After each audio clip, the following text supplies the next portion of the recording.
Definitely, but also Rajkumar, because ওইটাতে দেখে মনে হয়েছে যে সে অনেক অনেক হার্ড ওয়ার্ক করেছে। সুপারস্টার শাকিব খানকে প্রশংসার জোয়ারে ভাসিয়ে দিলেন ছোট পর্দার জনপ্রিয় অভিনেত্রী সাদিয়া জাহান প্রভা। তিনি বলেন, শাকিব খানকে সামনে থেকে দেখতে অনেক সুন্দর। আমি আগে তার কোনো সিনেমা দেখতাম না। প্রিয়তমা, রাজকুমার এবং তুফান দেখার পর আমি পুরোপুরি শাকিব খানের ফ্যান হয়ে গেছি।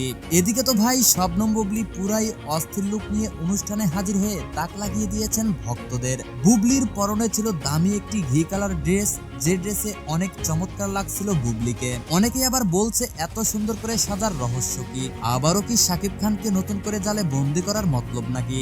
যাই হোক, প্রভা কিন্তু একটা চান্সে আছে। যদি তাণ্ডব সিনেমায় শাকিবের বিপরীতে তাকে কাস্ট করা হয়, প্রভার কপাল কিন্তু খুলে যাবে। কেউ কেউ তো বলছে শাকিব খান এবং প্রভাকে দারুণ মানাবে, আবার কেউ কেউ বলছে একটা চান্স দেওয়া যেতে পারে।